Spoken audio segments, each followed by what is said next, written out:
Capítulo 35. Llegó el día. Me levanté con el alba y me mantuve ocupada durante un par de horas arreglando los cajones y el armario de mi habitación para dejarlos como debían estar durante una breve ausencia. Mientras tanto, oí a San John abandonar su cuarto. Se paró ante mi puerta y temí que fuera a llamar, pero no. Solo deslizó una hoja de papel por debajo de la puerta. La recogí y leí las siguientes palabras. Me dejó demasiado de repente anoche. Si se hubiera quedado un poco más, habría puesto la mano sobre la cruz cristiana y la corona de ángel. Espero una decisión clara cuando regrese de hoy en 15 días. Mientras tanto, vele y ore para que no caiga en la tentación. El espíritu está dispuesto, pero la carne es débil. Yo rezaré por usted cada hora. Atentamente, San John. Mi espíritu, contesté mentalmente.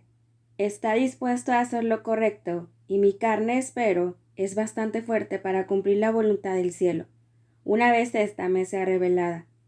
En cualquier caso, será bastante fuerte para indagar y buscar a tientas una salida de esta nube de dudas y encontrar el cielo abierto de la verdad.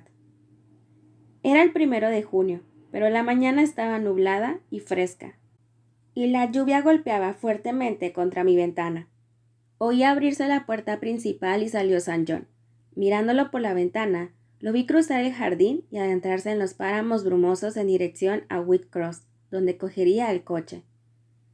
Dentro de unas horas te seguiré por el mismo sendero, primo, pensé, pues yo también tengo un coche que coger en Whitcross. Yo también tengo que ver a algunas personas en Inglaterra antes de partir para siempre. Como faltaban todavía 2 horas para el desayuno, las ocupé paseando silenciosa por mi cuarto y reflexionando sobre la visitación que había hecho que mis planes tomaran los derroteros actuales. Evoqué la sensación que había experimentado en mi interior porque la recordaba, a pesar de toda su singularidad indescriptible. Recordé la voz que había oído y volví a preguntarme de dónde procedería, pero con tan poco éxito como antes, aunque me parecía que venía de mi interior y no del mundo externo. ¿Fue una impresión nerviosa? ¿Una ilusión?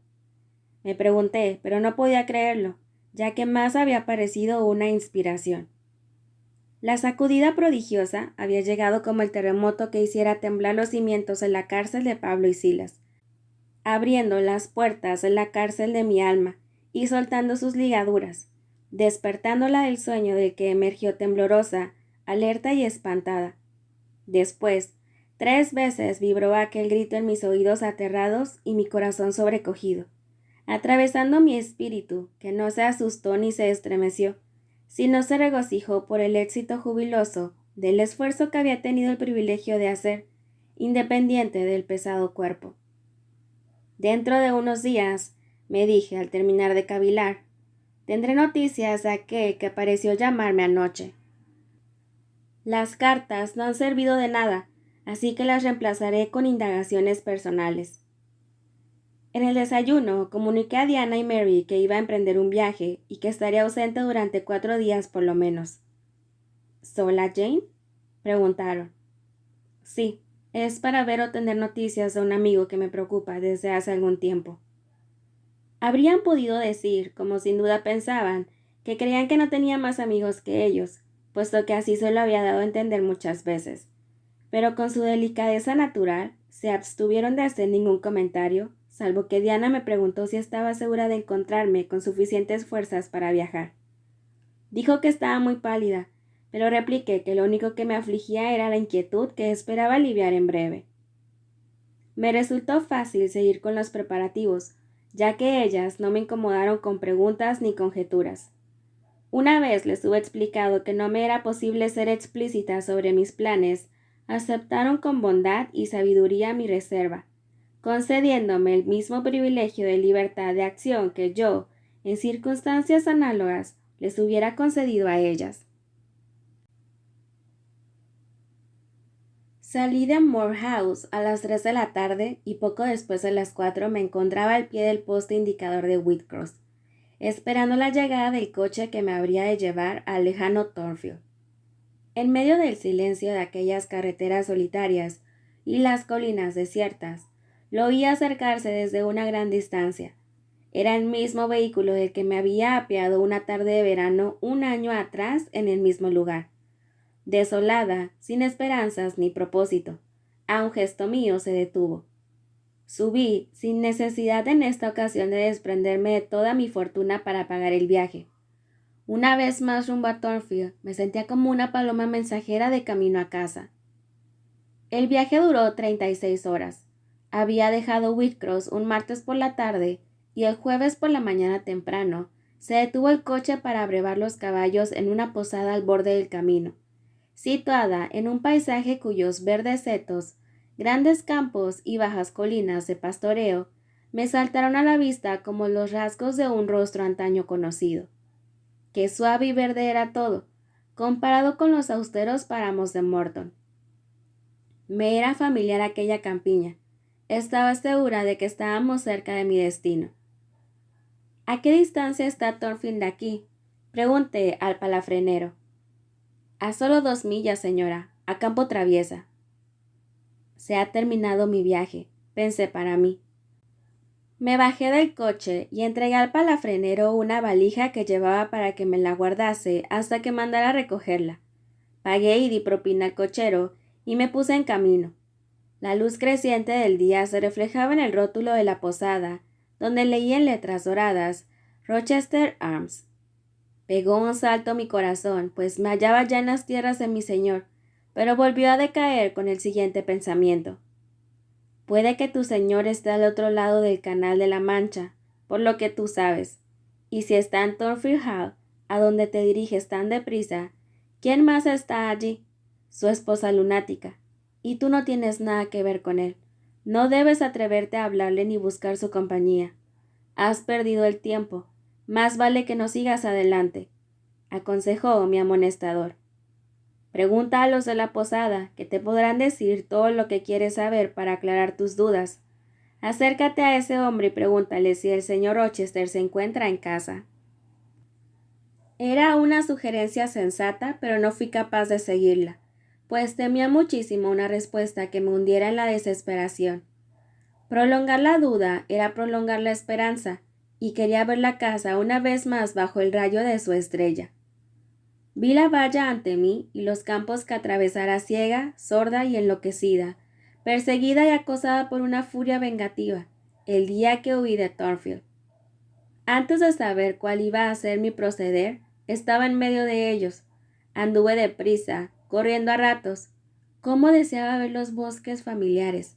Con qué sentimiento saludaba los árboles conocidos y la vista fugaz de los prados y las colinas.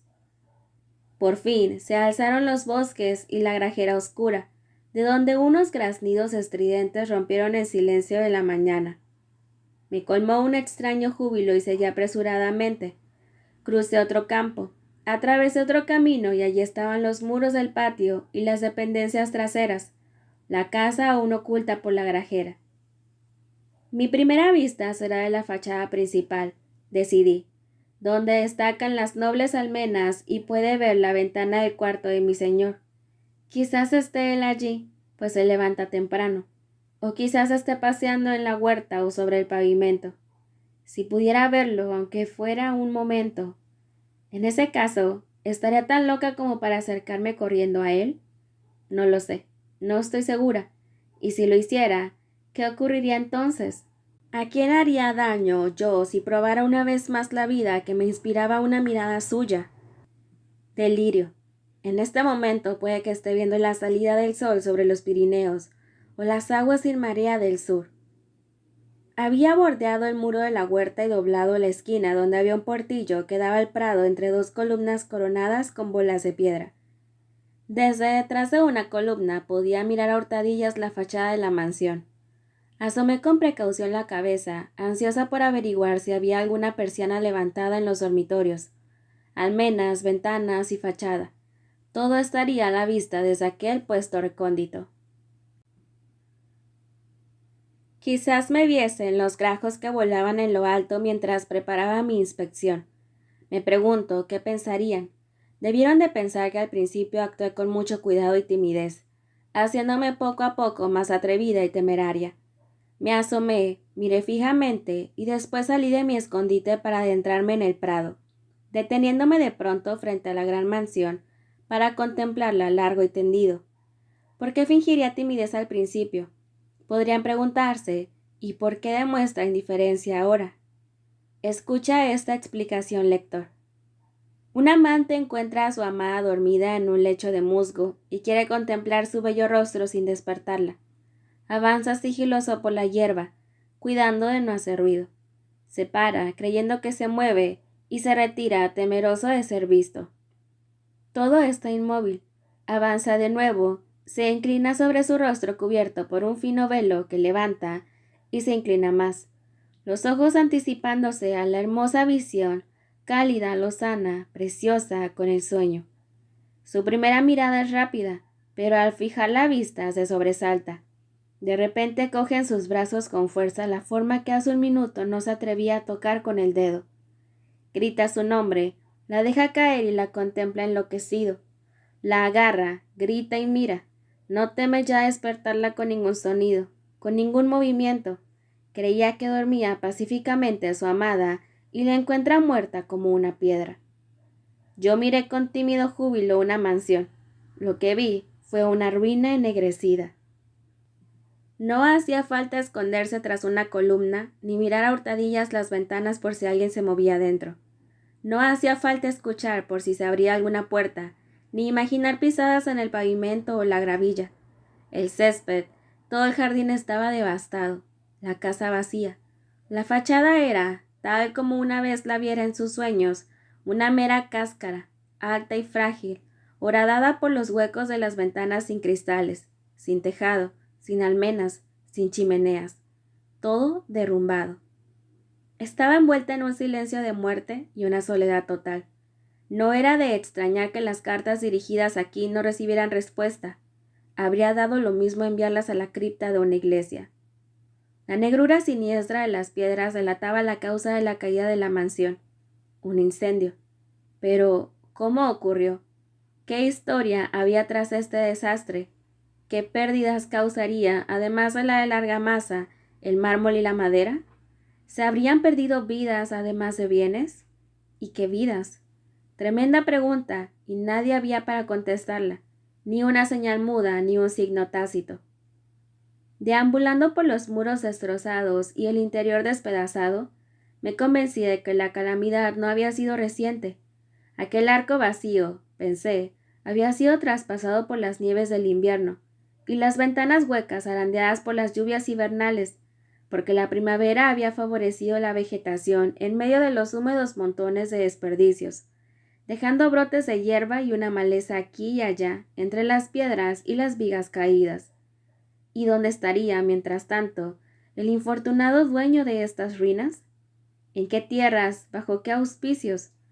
Mi vista se posó involuntariamente en la aguja gris de la iglesia de la entrada, y me pregunté, ¿estará compartiendo refugio con Damer de Rochester en su angosta cripta de mármol? Debía hallar la respuesta a estas preguntas, y no había mejor lugar para buscarla que la posada, a donde regresé poco después. El mismo posadero me llevó el desayuno al salón y le pedí que cerrase la puerta y se sentase, ya que tenía algunas preguntas que hacerle. Pero cuando consintió, apenas sabía cómo empezar, por el miedo que me inspiraban sus posibles respuestas. Sin embargo, la escena de devastación que acababa de dejar me había preparado en gran medida para oír una historia penosa. El posadero era un hombre de mediana edad, de aspecto respetable. «¿Conoce usted Thornfield Hall, por supuesto?», acerté a decir por fin. «Sí, señora, vivía allí una temporada». «¿De veras?» «No en la misma época que yo», pensé, «pues no te conozco». «Fui el mayordomo del difunto señor Rochester». «Difunto». Era como recibir de lleno el golpe que pretendía eludir. «¿El difunto?», farfullé. «¿Se ha muerto?». «Me refiero al padre del actual caballero, al padre del señor Edward», explicó. Comencé a respirar de nuevo y la sangre volvió a fluir por mis venas, totalmente satisfecha por sus palabras de que por lo menos seguía con vida el señor Edward, mi señor Rochester. El actual caballero estaba dispuesta a oír el resto, por tremendo que fuera, con relativa serenidad, ya que no estaba bajo tierra. Pensé que podría soportar enterarme de que estaba en las antípodas. ¿El señor Rochester reside actualmente en Thornfield Hall?, pregunté, aún a sabiendas de la respuesta que iba a recibir, pero queriendo diferir la pregunta directa sobre su paradero. Oh, no, señora, allí no vive nadie. Supongo que es usted forastera en esta parte, porque si no, se habría enterado de lo que ocurrió allí el pasado otoño. Thornfield Hall está totalmente en ruinas. Se quemó en la época de la siega. ¡Qué calamidad! Tanta propiedad valiosa completamente destruida, pues apenas salvaron algunos muebles. Estalló el incendio muy entrada la noche, y antes de que llegaran los bomberos de Millcote, toda la casa ardía como una tea. Fue un espectáculo horrendo que yo mismo presencié. Entrada la noche, murmuré. Siempre la hora fatídica en Thornfield. ¿Se supo cómo se originó?, pregunté.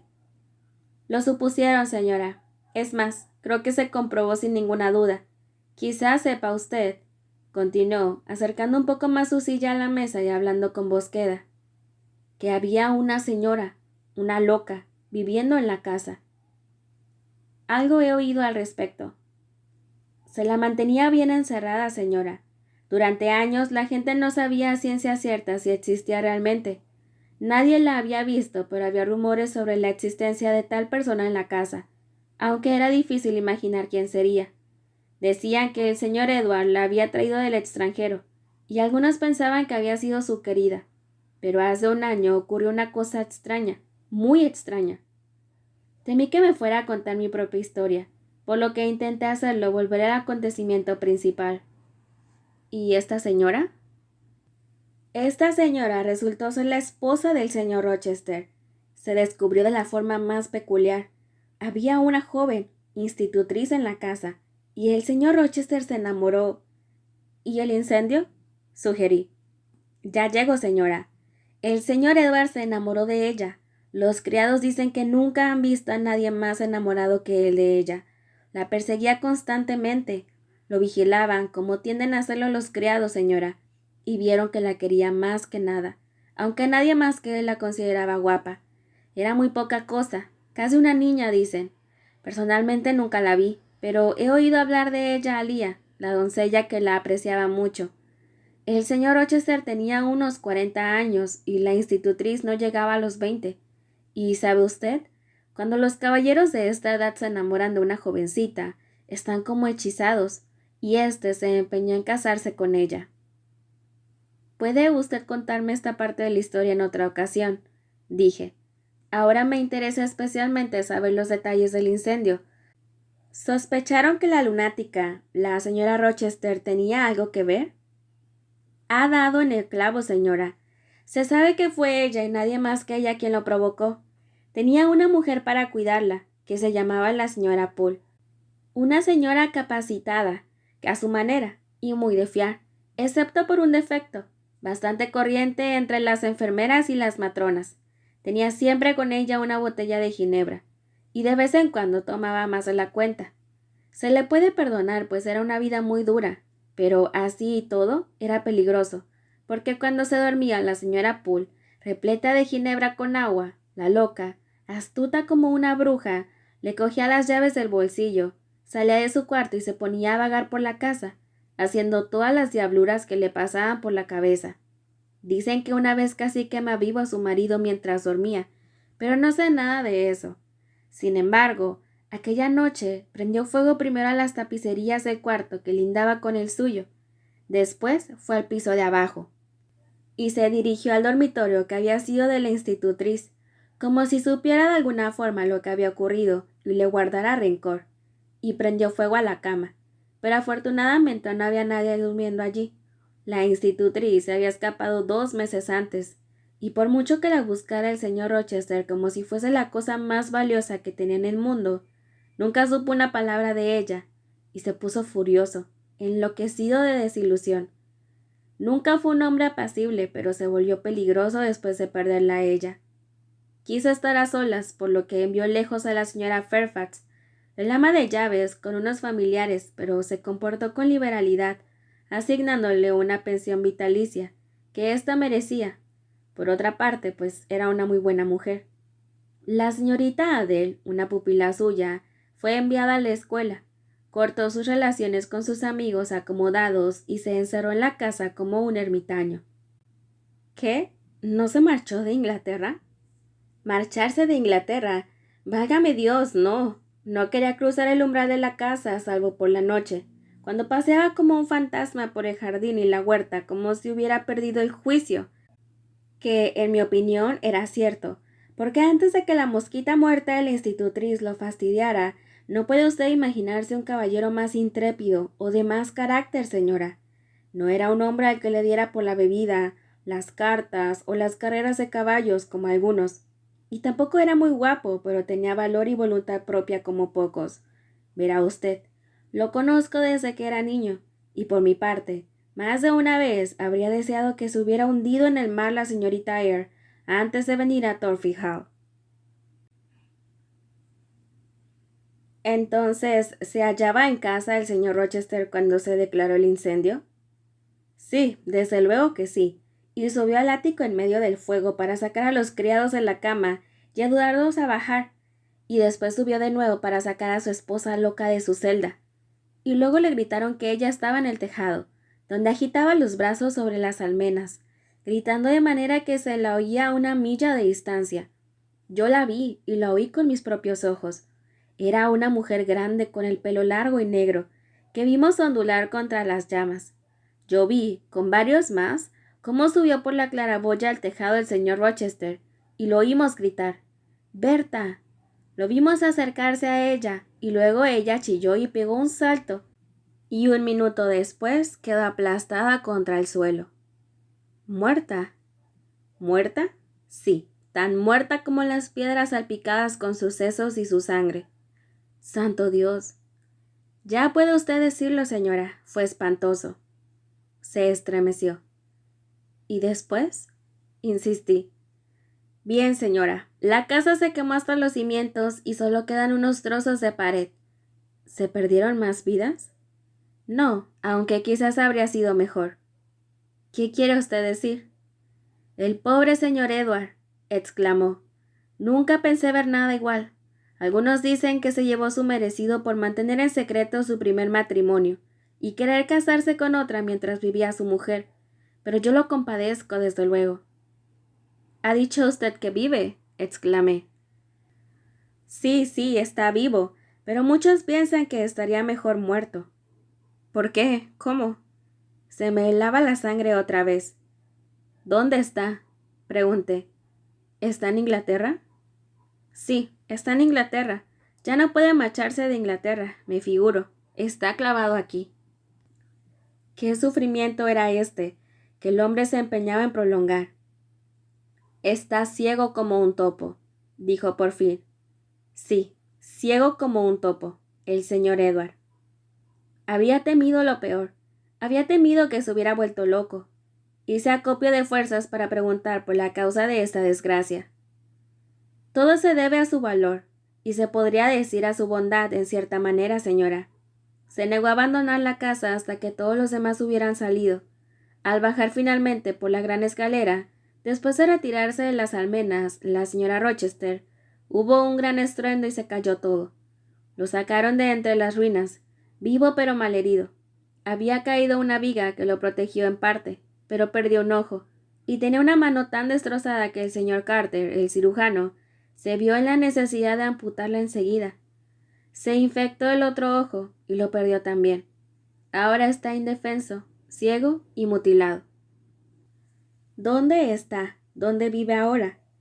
En Ferdin, una casería que tiene en una granja a unas 30 millas de aquí, un lugar un poco desolado. ¿Quién está con él? El viejo John y su mujer. No quería a nadie más. Está bastante abatido, dicen. ¿Tiene usted algún tipo de vehículo? Tenemos una silla de posta, señora, una silla muy hermosa. Que me la preparen enseguida, y si su cochero me puede llevar a Ferdin antes de que oscurezca hoy, les pagaré a ambos el doble del precio que suelen cobrar.